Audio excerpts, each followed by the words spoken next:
Lego Batman Legacy of the Dark Knight is absolutely perfect, and here's why. One of the biggest reasons is because, I mean, look at the game, like genuinely, especially for a Lego game, this is crazy. Like, look at the raindrops on Batman's suit, bro. Look at just the graphics in general is already unreal for regular games, but for a Lego game, this is like otherworldly. The other biggest reason is because Gotham City actually feels like Gotham City would feel.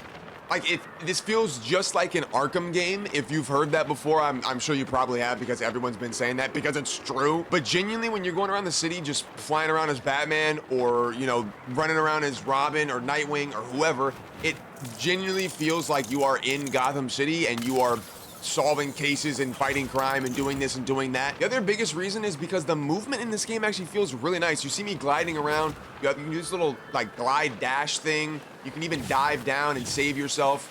But the thing is, I really love the fact that you can go across these large rivers like this and kind of just die in the water because I'm an idiot. As I was saying, of course, you can go across these large rivers.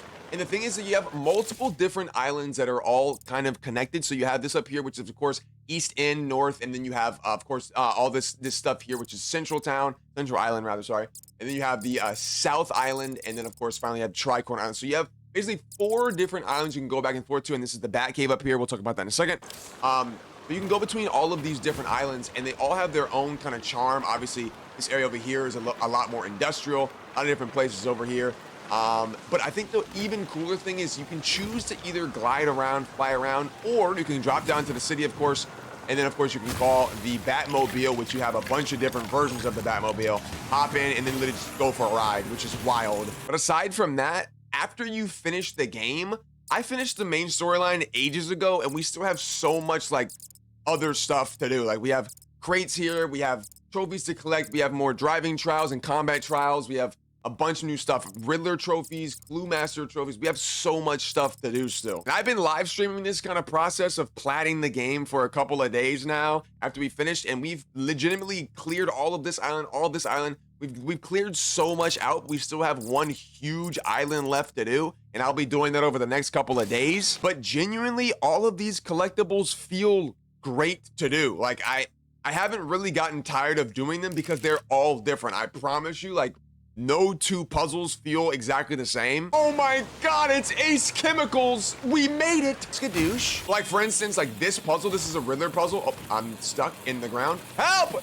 Help, Robin! Help me, Robin! Don't worry, I'm fine. This puzzle right here, this puzzle, I have never seen something like this in this game. So this is like completely different than every other thing we've done so far. I'm gonna see if I can do this real quick. Like, you just flip this switch here. Oh, and then it turns it off. Oh. Oh, shoot! Wait a minute, there's another one. Oh, we got it. There we go. All right, so you have to flip that switch twice and then just grab this Riddler trophy. That, like, I've never done this. And you press this button to get out, right? Yeah. There's not a singular other puzzle in this game that's like this. Every single puzzle is, like, handcrafted. They're all different. None of them are copy and pasted. So it feels really good to actually complete the puzzles because it genuinely feels like you're figuring out something new every time, and that's fire. Now, I don't want to get into the story too much because I don't want to spoil you, but I will tell you, I do think this is one of the best stories of Batman of all time because they do go through, like, every main Batman film. Actually, every Batman film in general, they actually go through every single one, which is crazy. So, like, elements of every single different live-action film is a part of this story's game. This game's story is what I meant to say. And while we're yapping, let me go ahead and just swap our car to maybe, let's see, we have a lot of Batmobiles here, but let's go down, let's do the motorcycle. Let's do this one. Yeah, okay. Then we'll hop on. Like I was saying, genuinely, the story in this game is in, like, a mix of every movie. So if you're a fan of, like, 1989 Batman, then you'll have something to enjoy. If you're a fan of the Dark Knight trilogy, then you'll have something to enjoy. If you're a fan of the Batman, you'll have something to enjoy. They literally even have the Val Kilmer, Arnold Schwarzenegger, you know, movies in here. It's crazy. It's wild. If you look at how Nightwing is just on the back of the motorcycle like that, you see that? Bro is getting comfortable. Look at him. He looks so happy. Aww. Now, I will admit that I actually have come across a few bugs, weirdly enough, because I think that's, like, it's not very usual of TT games to just have a bunch of bugs in the game. I have come across a few bugs, but it's been nothing like that's too bad. It's been stuff where I just kind of have to like reload the game, and things will reappear, so things aren't broken. I've gotten stuck in a few places. I got stuck underground one time. But I do know that TT Games has been releasing a lot of updates to kind of patch things through, so things are better. I am playing on PS5 right now, and apparently maybe the performance isn't the best on PC. I think they might have already fixed that as well, but I think my point here is, oh, it's got another collectible. I didn't even know that was a collectible. Wow. Okay, well, that's pretty fire. I think my point here is that they are actually still actively developing the game, and there is DLC that is going to be releasing in September, and I think they plan on doing more as well. I can't exactly remember when, but something else that I think is really cool about the game is that once you complete the story, you can actually go ahead and swap any and all characters you've played as. Like right now, if I want to go ahead and play as like Jim Gordon, I can go ahead and do that. Just swap out the Jim Gordon, and now I have his, like, you know, cake launcher and his little ball gun thing that I forget what it's called. Batman, put your hands up right now or else you're getting cake, buddy. Nope. Don't you run from me. Don't you run away, buddy. No. Hey. You. Hey. Don't you think about it. Yeah, now you sit there and think about what you've done, Batman. Hey guys, I have gas. I mean, I have a lot of gas. I mean, I need gas. What you guys got in here? Nothing? All right, fine, I'm breaking everything. Something else that's really cool is if you walk up to these vending machines, you can actually get a drink out of them, which is a really cool feature. And he literally just pulls a soda out and just starts sipping it and then just throws it in the trash. Because we don't litter in Gotham City. Of course. And then once you're done with your drink, you go ahead and just break it. Now nobody else can get any drinks because that's unhealthy. And again, if you're worried about it getting stale, it genuinely doesn't, because you have all of these different characters you can swap between, and all of these different like side missions, all these different like collectibles and stuff, you will actually need to swap back and forth between all of these characters a lot. And of course, you have to use Batman as well for certain specific things. But genuinely, like I said, I've played this game for 50 hours and I'm not tired of a singular bit of it yet. I actually do have one pet peeve, and I'll tell you what that is. These right here. Combat trials are not exactly my favorite thing. And I'll tell you why. A lot of the enemy types are kind of annoying to deal with, and I think some of the times you have to do for these combat trials are a little hectic, and I'll show you what I mean. By far, the best character to do these combat trials with is definitely Nightwing. So if you don't start this combat trial as Nightwing, it gets a little frustrating. I've seen a lot of people say they use Gordon as well. For the most part, basically what you have to do is you have to legitimately just like clear all of these waves within a certain amount of time. Now I'll move my face cam so you can see the time there. The time is legitimately, like, to get gold, you need to get the top time, and then silver the second time, and then bronze the last time. Classic combat trial thing. You know, they have these in all the Batman games.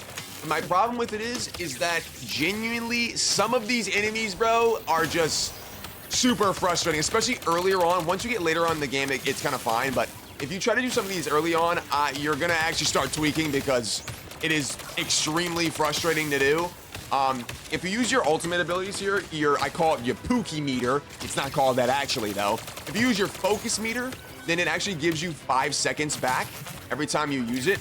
So right now we're actually like cooking. We're going crazy right now. I'm only on 38 seconds and gold time is 1 minute and 55. So we are gonna actually clear this easy. Oh my God, there's a big guy right there. What in the world, buddy? Oh nah, he's coming. Oh my God. Oh my God. Oh my God. Oh my God. Oh my God. Hold on, lock in. Who's that guy? Oh my gosh. Wait. Okay, I'm actually kind of throwing right now. There's no way it takes me a minute to beat this big guy, right? But the reason why I said to choose Nightwing is because if you look at what I'm doing when I'm not dying, essentially if you throw his electric batarang, it stuns them. And the really cool thing is that it will actually give you a bunch of free hits to build your Pookie meter, or your focus meter, as I said. Okay, this guy's actually really tough because he has a shield. I wasn't expecting this. I'm not gonna clear this. Oh my gosh, wait, I have 20 seconds. Oh no. Dude, the big guys are already bad enough, but this guy's a shield too? Yo, wait. We have time. I got it. We got it. That's it. Got it. Oh my God, dude, that was actually way too close, bro. There you go. Okay, so there's one of the combat challenges. Now, like I said, early on, these are super annoying because you don't have all your like upgrades maxed out, which brings me to my next point. You have a bunch of cool upgrades you can do here. So right now, I have a lot of my, a lot of the bricks that we have, a lot of the gold bricks. I'm basically done. All these ones that are like lighter gray, I haven't unlocked yet. So we can unlock one together right now. And I think I'm gonna do perform takedowns R1 to glide, from a glide. So basically you can like do a takedown while you're gliding, which is super useful because I don't know how I haven't gotten that yet, but there you go. So now if we're gliding up above someone, we can actually use a takedown. But where's this crime happening over here? I'll show you. There's a crime happening right here, which means now now that we have that gold brick, that skill point, we can go ahead and actually glide and take someone down from the air, which is really cool. That's actually fire. Oh my God. Oh my Lord. Something else that's really cool is when your focus meter is full, you can actually do that, which is called a focus launch. And then you can just launch yourself super high into the sky, and every character's focus launch looks way different, which is very fire. But talking about the Wayne Tech upgrades, we can actually go to a Wayne Tech upgrade right here, a workbench. So let's fly over to this real quick. Go ahead and catch this this wind shaft here, this wind tunnel. We can get over there a little faster. There we go. Now we're in this bad boy, and it's a little faster travel speed. All right, so we made it to the workbench here. Let's go ahead and take a look at this. We are heading into Wayne Tower right now, which is crazy. And inside Wayne Tower, you see the workbench over here. There's all these workbenches are scattered around the city. You can go up to them, and once you do, you can upgrade some things. So now if you see here, we have, I'll move my webcam again. You see we have a couple of things we can upgrade here. I've upgraded all of Batman stuff. I've upgraded almost all of Gordon's stuff, except for this down here. I only have 5 Wayne Tech upgrades, so we actually can't upgrade anything. But you can see you can upgrade all these different things, unlock all these different skills for every different character in the game, which is sick. We can actually afford this one, so I'm gonna get that, which is an upgrade for Batgirl, which is crazy. So that is pretty fire. But yeah, you can upgrade all your characters. You get a trophy for that one to do if you're on PlayStation, of course, an achievement on Steam. But yeah, that's actually really cool. But I'm telling you, bro, Gotham City in this game just feels so alive. It's unreal, I swear. Like, we have people out here with umbrellas, man. How are you doing, ma'am? Oh, she likes me. Hello. Oh, she started running away. But genuinely, guys, aside from story stuff that I don't really want to spoil you with right now, that is basically all of the reasons that I think this game is legitimately perfect. And as a lifelong Batman fan, Rick, stop talking, I'm yapping. As a lifelong Batman fan, someone that enjoys all of the Arkham games, and every Lego game, almost every Lego game that's released, I can genuinely tell you, I'm not joking, this is the best Batman game of all time. And I tell that to people when they come into my chat when I'm live streaming right here on YouTube, youtube.com/ridiculous, every single day except for Saturday and Sunday. But I genuinely mean it. Like, this is the best Batman game of all time. It has the perfect mix of comedy and Batman-iness. The voice acting is great, the graphics are great, the open world is great, the story is great. The characters are great, the movement's great, everything about this game is just great. And of course, how could I forget to show you, but the game has probably the most amount of suits you will ever see in your entire life. Batman has like 80 suits or something like that, all from different eras, different films, different games, different movies, different animated shows, different from animated films, like just literally everything you can imagine. And to make things even cooler, you have different red bricks, and the red bricks will change the colors of the suits. Some of these are kind of goofy. I saw some people saying they don't really like the red brick idea because some of the combos aren't the best, but a lot of the combos are really good. Like, I love this one, Feline. This one's like all white. Some other ones are really good. This one's pretty good for Batgirl. I use this one on Batgirl a lot. But of course, if you don't like those, you can always just run the regular classic suits. And of course, you have a bunch of different suits for Gordon as well. You have all these different ones here. You have suits for Catwoman. Very cool. Every single character in the game. And of course, if you want to, you can also change all of their cars. So you can have Gordon drive a SWAT van, which is the craziest thing I've ever heard in my life. So if he calls his car right now, it's gonna be a whole van. That's wild. Oh, and Batman's out the back of it. Oh, I actually haven't used this vehicle yet. Oh my God, that is so cool. Batman's just like hanging out the back of the vehicle. That's so fire. What in the world? That's it for today, ladies and gentlemen. I hope you guys enjoyed the video, man. I'll see you in the next one. Look at Wayne Tower as the video ends. I'll see you guys later, man. Take care of yourselves. Peace.